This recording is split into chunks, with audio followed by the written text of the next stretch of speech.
Life in a world that keeps changing. Think that it's progress you're making. Copy and paste pretty faces all the time. Pictures so perfect we play. Hello everyone, welcome to Anointed Lady TV, the home of news and politics. If it is your first time in this channel, you are highly welcome. Thank you so much for stopping by. And if you like what we do on this channel, hit on the subscribe button. Also put on the notification bell so you'll be notified by YouTube anytime we drop a new video. And if you are returning subscribers, thank you very much for always coming back to watch our videos. On this platform, we drop videos every day and we react to every video that come our way. And on this very video, I will be watching with you. And after watching, let's go to the comment section and drop our opinion constructively. Like our videos and also share our videos if possible.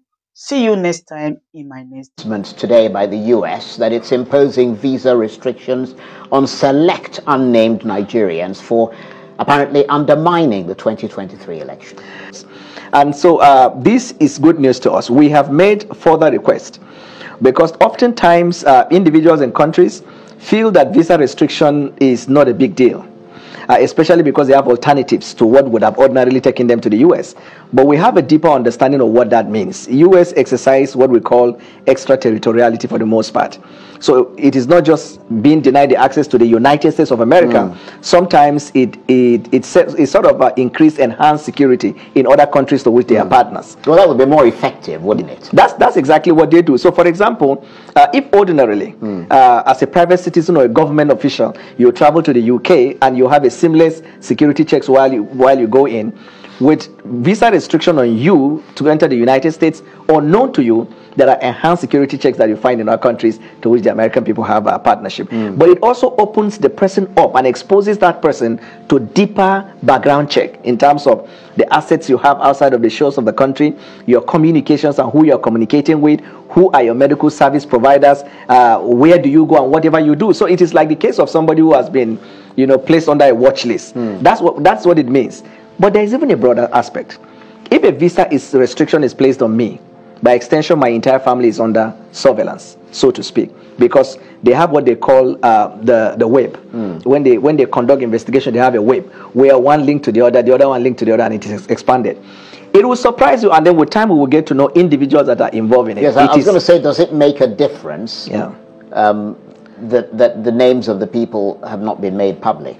Yeah, it is actually the law of the United States that if a visa, because visa is a personal request, unless America is taking certain steps specifically against that individual. And I think Anthony Blinken made it clear, it is not a visa restriction, it is not a sanction against the government of Nigeria or against the people of Nigeria. It's against the perpetrators of this election fraud. Has that not gone again to establish what we have been talking about? That this election was marred with irregularity. This election was a Broadway show. This election is not something that in the eyes of the common man we would all live and translate that story to our people.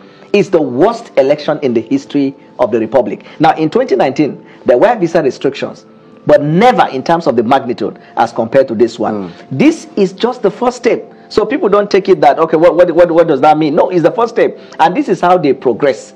First, they place a visa restriction on you. Number two, they apply extraterritoriality in freezing your assets anywhere in the world. And number three, they place you under criminal surveillance. But we've heard reports that suggest that the imposition of these visa restrictions is not limited to one party, right, but is across the board. Yes, correct. So it could easily affect the PDP, your party. It could affect PDP, it could affect Labour, it could affect anybody that is practically, not overtly, but covertly and very actively involved in the either election rigging, promotion of violence, or manipulation of the process. But it will interest you to know, and I can say that you can verify, much later it will come out. Majority of these individuals that come under this radar are government functionaries, people in positions of power that abuse the privileges and the position that they've had. It's not just ordinary individuals. So for example, governors are involved, cabinet members are involved, directors of certain agencies of government are involved, private individuals that act out as their agent in perpetrating this fraud are involved. These are the remote cause, and then you can expand as you move, from that. But the PDP is involved, is it? I said it could involve anybody. Right. It could be involve You're anybody. saying it could. It could, Does yeah. it? Because you mentioned the other people Right. who you seem to have information Right. about that it's roped them in. Right. Do you have information whether anybody in your own party is involved? I want to tell you, anybody can be involved if that person is actively involved in election manipulation. I'm asking you if any person is involved. Okay, I don't work with the U.S. Embassy. Well, yeah, but you just identified other people But this is a fact who that you is said are because- government functionaries. and you would see that. So obviously you have that information. I plead defeat. I like that. Well, your party, the PDP, has suggested that the last 8 years have been the worst of times for Nigerians Right. in terms of rising insecurity, deepening poverty, worsening unemployment, increasing debt, and now weakening processes of democracy. Right. After what many see as a flawed 2023 presidential election. Right. There's 2 weeks to go before President Buhari leaves office. What can he do now to shore up his legacy, or is it too late? So, partially late, but there are some things he can do, especially in the area of entrenching or strengthening the confidence of the electoral body. You see, because right now there is election petition in court, and there are possible outcomes. One of which could be the ordering of a fresh election or runoff, whatever it is. Well, he can't do it until the courts decide. But the government has to be ready. Yeah. You understand? The government has to be ready so that when the court makes that decision and then they flung into action. The problem we have in Africa and in Nigeria is that sometimes either tacitly or deliberately we choose not to be prepared. Because I remember the Inec chairman said that they were prepared even for a possible runoff. Now, ordinarily, the president, as I'm telling you, if he wants to leave a legacy, because with this election he has to a large extent marred the legacy of electoral legacy. Now, in fact, he has invalidated the even signing of the Electoral Act, because the whole essence of the Electoral Act itself was abused in this election. So he can redeem that by first sacking the INEC chairman. Why did I say that? Why am I saying that? Because if the court orders a runoff or a fresh election, not a single citizen in Nigeria will have confidence that this chairman will conduct a free and fair election. So, and by the time the president becomes the president, whoever he appoints as the INEC chairman, assuming he removes this man, it will take a great deal of supernatural intervention for people to believe that he would not influence that person. But the President Buhari can at this point ask the INEC chairman to go reappoint an unbiased person as the chairman of INEC.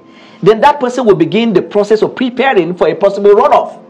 Because there are other issues around disqualification, which of course the effect will be that the person who came second will be declared as the winner and the INEC will be asked to issue. These are issues, these are possibilities. But the government must never be sleeping, knowing that the case is in court and there are possible outcomes that will come. This is one way by which it will redeem the already, in my opinion, well, some image. have suggested that since the INEC chairman was the one who presided over the election, he should see the court challenges through before he leaves office.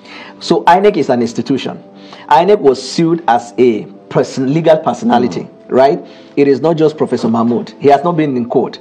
And he has been able to, I don't know if he's able to get that, to raise 4 billion to defend the case. I assume that if you have conducted, in your view, free and fair election, you probably should have legal department going to court, because what vested interest do you have other than to say, I conducted a free and fair election? But when you see somebody saying, I need 4 billion to defend that, it goes a long way. But that's one. Number two, in my view, and quite frankly, is that the election the petition can successfully be prosecuted with or without INEC chairman as a person, because INEC as an institution is the one that conducted the election. In fact, if you look at the Electoral Act, for example, section 60 or 64, where it talks about power of INEC, the commission, that's what the law says, to review the result. This is a salient provision in that Electoral Act to which this man refuses and turned blind eyes to it when he was asked. And in the other elections following, like in the governorship elections and the National Assembly elections, where complaints were made about certain polling units and places, he exercised the same power he refused to exercise in the presidential. You saw what happened in Adamawa. You saw what happened in other places. He reviewed the complaint and ordered another election. It is the same law that applies to the presidential. when he was asked during the process, why don't you consider this and then address the issue? He said, I will just announce the result and then I have 7 days. Have we seen the 7 days till today? So nobody, I don't even think that APC will even have confidence in him. That's the extent to which it has gone. So to me, the president, Buhari, has to be the one to appoint because he's leaving. The assumption is that he does not have a vested interest. So President Buhari should appoint a new INEC chairman and rejig the commissioners if you want to instill the confidence that the Nigerian people will have, assuming that there is an order of court consequently for a runoff. But without that, when the order is made, the same people, doing one thing over and over and expecting a different result is the definition of INEC.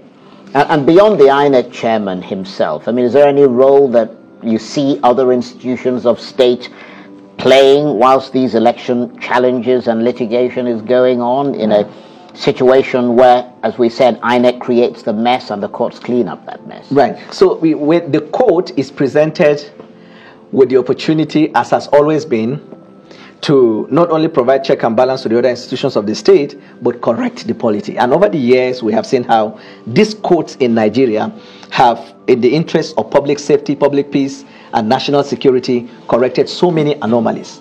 Now, it is believed that the case before them is not just a case between political parties. It is a clarion call on the judiciary to correct. And like I've always said, the facts are clear, the law is clear. We don't discuss the strength and weakness of them.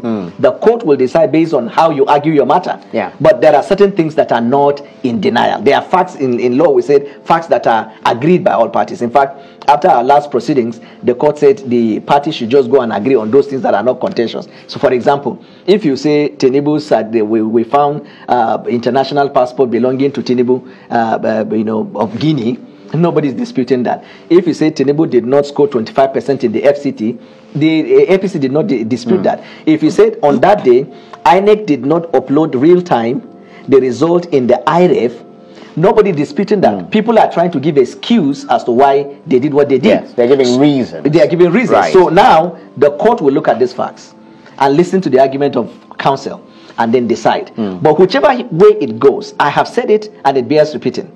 We have confidence in the judicial system in Nigeria. Over the years, they have played their part. There are one or two in the individuals in the judiciary that have, like bad eggs, they create problem for the system. A greater number of the judicial officers in Nigeria, under the most difficult situation, have stood up to the creed that found the integrity of that institution. We are saying destiny is calling on you again. Here is what we have said, that interference with the very essence of the rule of law is that there is non-interference by not just the federal government but the institutions of the federal government. So, for example, when the court sits to determine a matter, there are institutions of government that preserve the state. You can find law enforcement, you find INEC. The other day I was in your show, I talked about the Broadcasting Commission and the tacit intimidation that they bring. They are finding weak journalists who are money journalists and trying to see if they can compromise them. But Nigeria has had, and we still have, credible journalists. They are you can't impeach their character. And so these individuals and the judges and the Nigerian public, we are saying don't use the institution of the state to harass people. We from the opposition too, don't use the institution of state and be monitoring. Well, I'm snoring, you are calculating how many snores I make simply because I'm from the opposition. And one funny thing, Mr. Charles, I will tell you this, is an irony which that we haven't learned in Africa. Today, the president of Nigeria sits as the commander-in-chief. He will leave this government. Few months after that, he will be a private citizen in court defending a case against him. He will need to now rely on the integrity of the judiciary. He would hope at that time that the government does not use anything against him.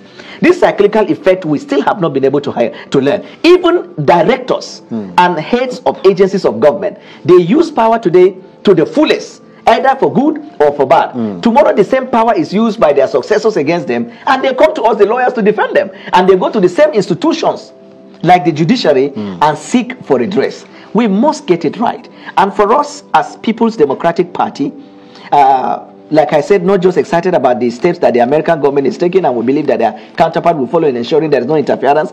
We also say we don't have confidence in this INEC chairman, his ability to conduct a runoff, should there be an order of court for a runoff. Right. And the only person that can do the right now is the president of Nigeria. Well, you actually made that point fairly stridently, and one is sometimes reminded of the often quoted remark of the former leader of the Soviet Union, Joseph Stalin, who said that it doesn't matter how many people vote, only who counts the votes. That kind of supports the point you're making. Is it your sense that Nigeria still has not moved beyond that stage, despite the introduction? And that's one of the reasons you're calling for the removal of the chairman. I believe we have not moved. You could look at it from 1999 when we, Yar'Adua, when he came on board, what he did was to admit to the world that the process that brought him to power was flawed process. He committed to reforms. When Buhari took over in 2015, one of his key, objective was to reform, because he said he was a victim, according to him, a victim of electoral malpractice. He said he was always in court until God sent technology. I'm quoting him, his word verbatim, that he prayed to God and God sent technology, and that's how he won. But in his own time, the technology was attacked and he couldn't protect it. You see, because it is not enough for the president to say, I provide security, I provide the money for Inec. If you need to know the powers of the commander-in-chief, is that he sits in a position only below God as far as the nation is concerned. The things you don't know about Nigeria, he knows it. He has enormous resources, he has capacity, he has access and privilege. And we were shouting in this process of the election. Immediately after the election, the president changed his posture from that of somebody who wants to see a free and fair election to even making comments that seem to give the impression that he is prejudicing the court. When you start saying the victory of somebody is certain, I can't wait to leave, I am leaving, I'm packing my things, you will pack one day.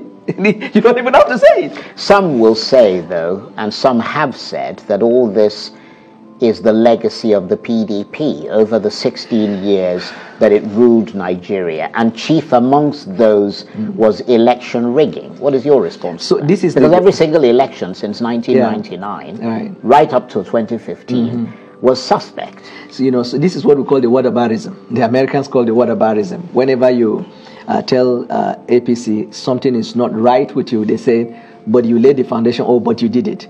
You see, when they started in the first 2 years, 3 years, everybody said, let's give them some time to do that. I mean, how many years do you have to be in the university to be a medical doctor, engineer? There is no course in this country at the university that exceeds 8 years to become a professional. They have had ample time to correct whatever they thought was a problem. Yeah, but the culture is what we're talking about. The PDP is part of the political culture in Nigeria. The point is, it's still not an excuse. How many years did it take Japan to reform the culture of the Japanese people? The China, culture of the Chinese people. But the argument has always been that if you won the election, you wouldn't be making these points you're making now. You wouldn't be critical of the process, as you have been. Because if they announce it as transparent as it is, we won. That's the point. Now look at it this way. PDP over the years admitted to the fact that they made so many mistakes. I remember Prince Secondus one time when he became chairman, he took a campaign around Nigeria to tell Nigerians we are sorry. And then they began to take steps. Has APC ever said we are sorry? This is a party that wants to make lies a statecraft. Lies, a statecraft. The president-elect was traveling, they announced that he was traveling on an official visit where he will engage with investors, where he will do this, he will do that. How many days has he been away? We haven't seen a picture of him alerting from the plane or investor receiving him. And we raised that point on this program. We had an APC spokesman. And what did they say? Well, we put them to task, and they said, oh yeah, we will release once the schedule is set up and all the rest of it. But, Let me tell you, you are raising some important points, I have to admit, but we haven't got that much time left, so don't start moaning about you're not being given enough time, because you certainly have had good time. Let's turn to the inauguration. Just 2 weeks away now, but it is going to take place. Certainly. Do you see any hope at all on the horizon? Any cause for optimism that a new leadership is coming in and perhaps should be given a chance to remake Nigeria? So this is up to Tírøūble, quite frankly. When at least he will become a president on May 29, and he will have about 6 or 7 months before he will be sacked, and then we will come and take over the power. I'm a realist, and I'm also a Democrat. I don't believe in ambushment. There is nothing constitutionally that suggests, as we're moving, that Tírøūble cannot be sworn in as the president unless there is an order of court or this court that sits that has been asked to give the privilege for them to argue Section 134. So if the Court of Appeal gives that opportunity and holds the view that 25% in the FCT is sacrosanct, then there won't be swearing in. Because once you do that, you're going to then cancel the election without having to go into the details of the petition. But we don't know whether that is going to happen. So if it does not happen, and there is no any order to stop that, then Tírøūble will have to be sworn in consistent with democratic ideals. But as per what he makes out of the leadership, is up to him. He can decide to come into government with a reconciliatory spirit and make some progress. Or he can decide to come to government with the hope of suppressing those who will continue to insist. Because you see, that's the bad thing about our law. Ordinarily, petitions ought to have been determined before 29. Now the law does not permit that. So after he becomes a president, it does not take away the fact that we have a petition in court and we're going to maintain the same position we maintain for the time it will be till the court decides. Okay, we've got about a minute or so, sadly. Right. What will you be doing on Inauguration Day now that the die appears to have been irrevocably cast and the swearing in will go ahead? I mean, how deflated will you be? Well, to me, it's not a case of being deflated or how I feel. On the day of inauguration, if Tírøūble succeeds and he's inaugurated, after that day, I will congratulate him as the president, because that is law, right? But I will maintain the position where opposition and that election was stolen, right? On the day of election, on the day of inauguration, what will I be doing? I'll be praying for Nigeria, because Nigeria is in deep shit. Nigeria is in deep shit. Well, and there is no way. You shouldn't use that word. Oh, really? You just use that. That's what we call NTBB, not to be broadcast. Oh, I'm so sorry. So on that note, I want to thank you very much indeed. Although all the other points you made were, I mean, some would say that they were above board, but that particular word is not to be used. Nigeria is in a deep mess. Yeah, that's a better word. On that note, I want to thank you very much indeed. Daniel Buwala is a lawyer.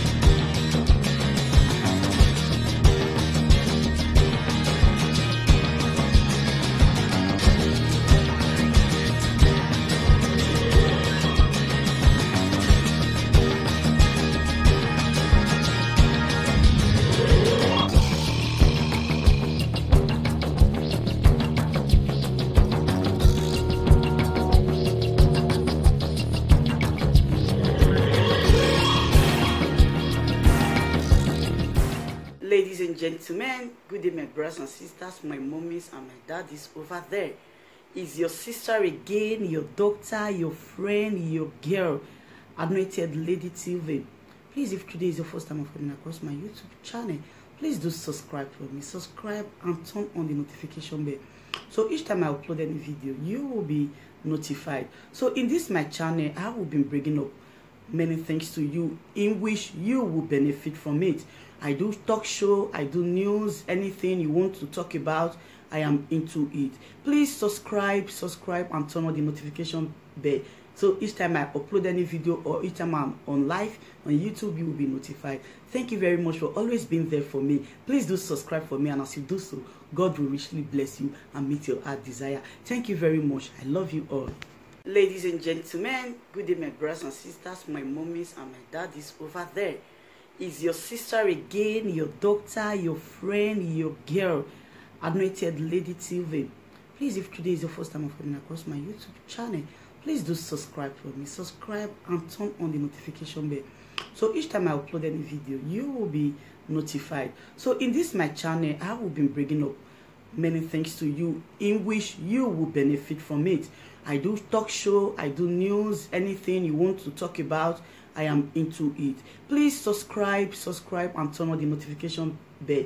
So each time I upload any video or each time I'm on live on YouTube, you will be notified. Thank you very much for always being there for me. Please do subscribe for me, and as you do so, God will richly bless you and meet your heart desire. Thank you very much. I love you all.